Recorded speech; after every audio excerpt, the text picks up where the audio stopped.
Magandang hapon sa inyong lahat, mga guys. Ang tagal ko nang hindi na nag-vlog, siguro mga, ewan ko, ilang taon na ba? 2 years, 3 years, 5 years. Tagal na guys, no? Pero ngayon, nabuhay uli si Kuya Will. Ako nga pala si Kuya Will, ng Kuya Will Vlogs. At ang pag-uusapan natin ay tungkol sa mga kung anong nandyan sa batas ng Pilipinas, na kung saan tayo bilang mga hindi abogado, ordinaryong mga tao, ay sakop tayo nito. Na ibig sabihin, kung anong nakalagay sa batas, kung tayo ay nakalabag doon sa batas, lumabag sa batas, ay tayo ay halimbawa mapaparusahan. So, kailangan sundin natin ang batas. Pero, unang-una dahil nga hindi tayo abogado ay hindi natin talaga alam yung batas dahil unang-una, busy tayo sa trabaho, busy sa ang iba naman sa eskuwelahan, sa iba pang mga bagay. Hindi tayo tipong yung bang magbabasa, kung may magbabasa man baka nobela babasahin o newspaper or ano mang babasahin or sa internet, ganyan. Sino ba sa atin na hindi abogado na nagbabasa ng batas? Meron siguro pero baka halos wala, lalo na tayo mga ordinaryong Pilipino.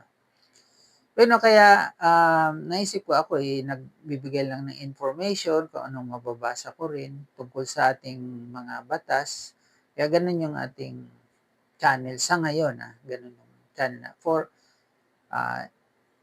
information lang, general information. Since tayo naman ay mga Pilipino, dapat kahit na papaano may na-inform naman din tayo o nakaalam kung anong nandun sa batas. Pero ang napili ko lang topic ngayon, mga guys, ay Philippine laws on murder. Sabagay yung murder o parang pagpatay, iba-ibang klase yan. Merong homicide, merong murder, merong parricide, may iba-ibang klase yan. Pero i-focus ko lang sa isang klase lang, yung tinatawag na murder. No? Sa Tagalog, pagpatay. Ano ba ang Tagalog pag sinabi mong homicide? Pagpatay din. Murder, pagpatay. Homicide, baka pagpas lang, ewan ko. Assassination. Anyway, ito guys, ano lang to for information purposes lang to. Hindi to magbibigay ng advice na kit anuman kasi nga hindi tayo abogado. So, simulan na natin guys, no? Ano ba itong Philippine laws on murder, no? Kung ating titignan guys, sa ating mga batas, pwede naman tayo mag-research din yan sa e-library, no? Sa mga website, especially yung website na ang tinatawag e-library ng Supreme Court, no? Para sa public yan, libre yan, kahit sino pwede magbasa, public domain. Sabihin, hindi yan copyrighted. Parang nga yan sa ating mga Pilipino, yung e-library ng Supreme Court. Nandun lahat yung mga batas, mga desisyon ng Supreme Court, at iba pa mga may kinalaman sa ganyan. So, tingnan natin yung Philippine laws on murder. Base sa tinatawag na Revised Penal Code, ito ay Republic Act 3815. Matagal na to guys, no? December 8, 1930 pa to. Base doon, sa Article 248 ng Revised Penal Code, ay ang talakayan lang natin tungkol sa Article 248, sinasabing murder. Ano guys, English kasi yung nakalagay sa ano eh. Alam mo, Tagalog tayo pero, ang iba naman sa Visayas, Mindanao, ibang wika naman, no? Maring Cebuano, Bisaya, or Ilonggo, or sa Luzon may Ilocano, may Iloco, iba-ibang language naman tayo, no? Ang national language Tagalog. Pero yung batas natin guys, nakasulat sa English. Hindi natin i-attempt o i-tangkain na i-translate ito sa Tagalog, no?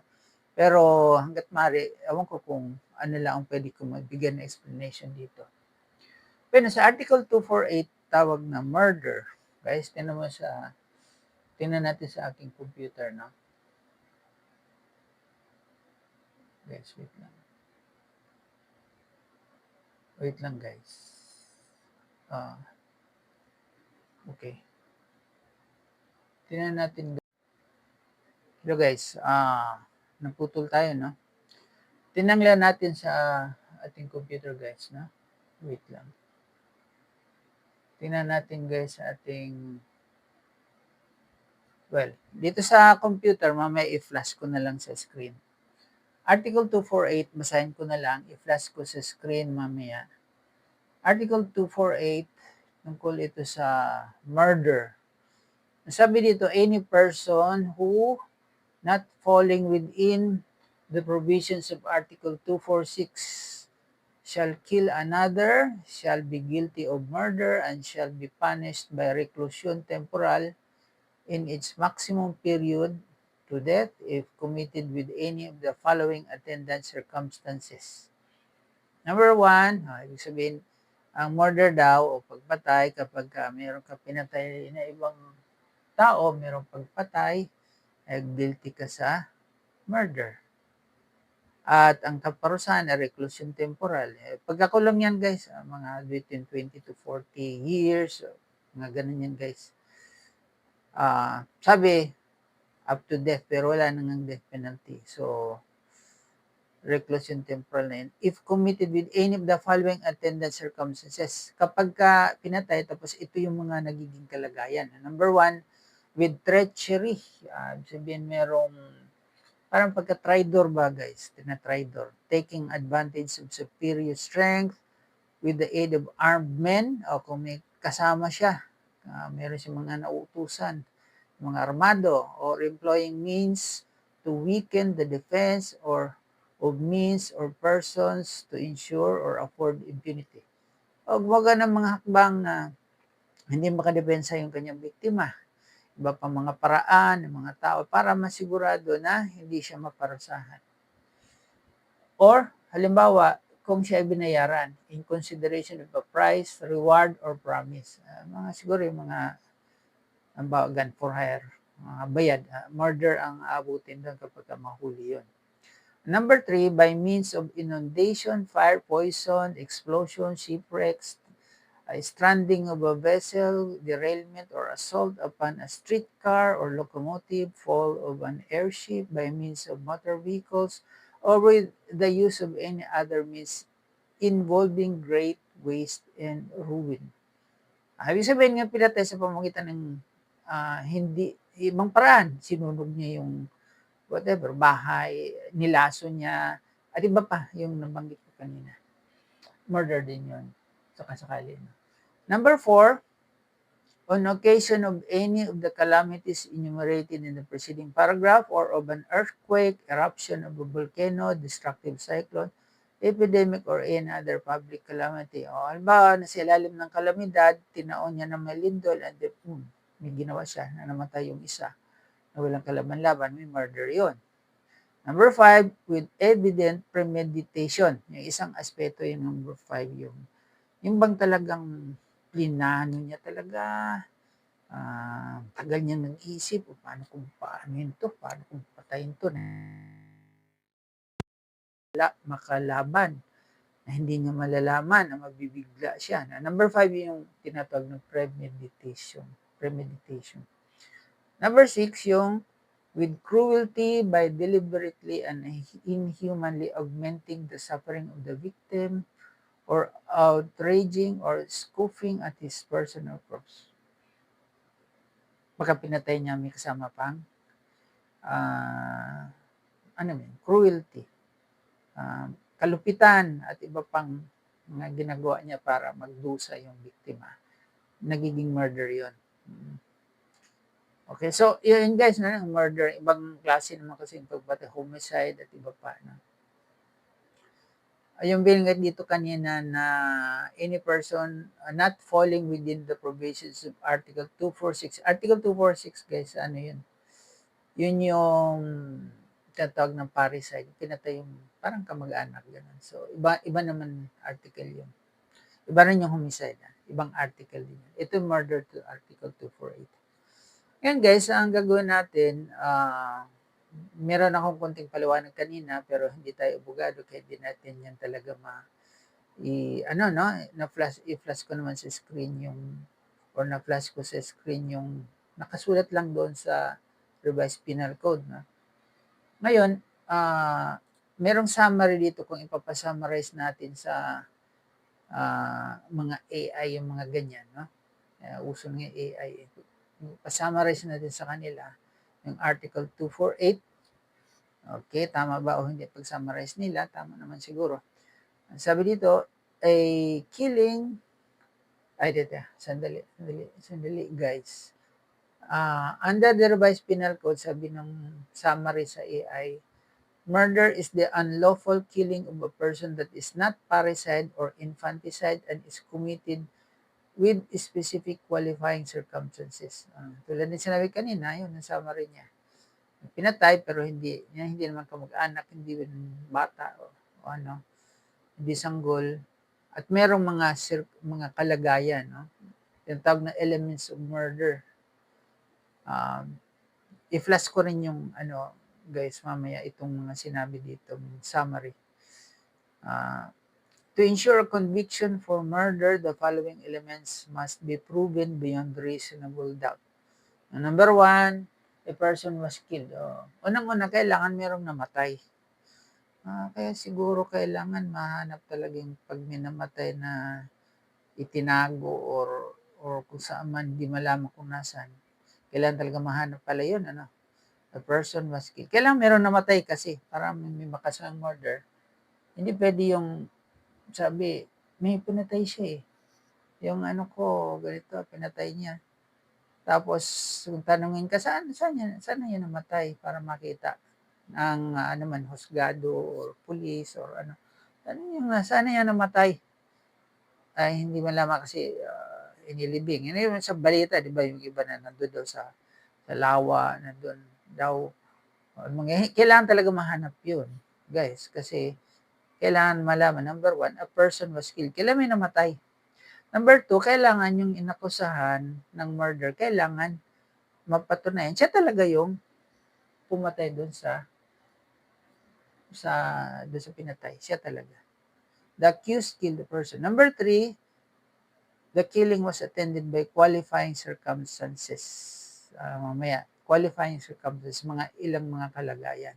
Hindi lang basta napatay kasi baka mamaya yung depende sa kalagayan, baka yun ay hindi man murder, baka yun ay homicide. Iba naman yun. Ha?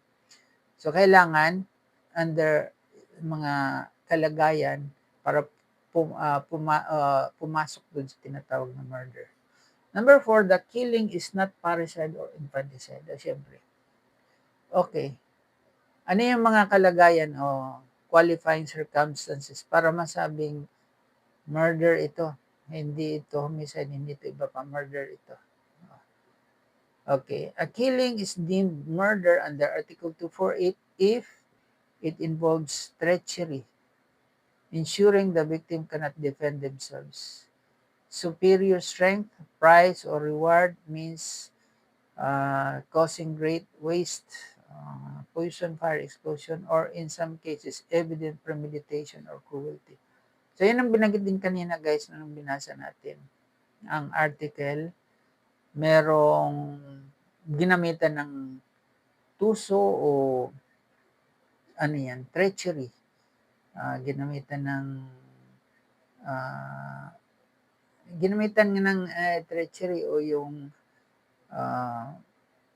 tuso, ginamitan ng ganyan. Ano ba yung sabi ko kanina? Sa treachery. Siya ay parang, ayun na nga, ensuring the victim cannot defend themselves. Sigurado niya, hindi makadepensa yung biktima dahil nabigla, hindi alam, yun.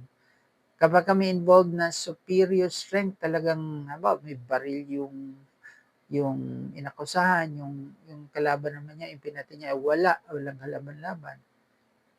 Or may price, yung mga for hire, ganyan. May premium siya doon sa pagpatay. Iba ba yung sinunog, poison, nilason, iba pang paraan. Iba naman, meron talagang pinlano talaga niya. Or meron cruelty involved. Yung mga penalty ay kaparusahan reclusion perpetua hanggang sa death, pero wala nang death penalty. So reclusion perpetua yun nga yung about 20 to 40 years or something, no? Sa ngayon, due to Republic Act number 9346, the death penalty is suspended and reclusion perpetua is typically imposed. At in certain cases, walang parole. Usually, walang parole, no? Usually. Okay. Okay, guys. Wait lang. Senior na kasi medyo diferensya ating mata, guys. Yan. Okay, guys, no? So, ang reclusion perpetua ay 20 years to 40 years. Okay. Kukuha na lang tayo, guys, ng isang example dun sa ano yung tinatawag na treachery. Yung bang ginamitan pagiging parang traidor, ganyan. Pag tinraidor niya na pagpatay. Mag-example tayo sa isang kaso sa Supreme Court, no? May kaso ito, guys, sa Supreme Court. Example lang ng nangyari siya sa Taguig noong 2015. Kaso sa Supreme Court na involving murder at saka treachery. Walang kalaban-laban yung kanyang pinaslang. Walang kalaban-laban. Ginamitan ng treachery o pag-traidor. Ito nangyari, guys, sa lugar ng Taguig, no? 2015. Wait lang, guys. Wait, guys.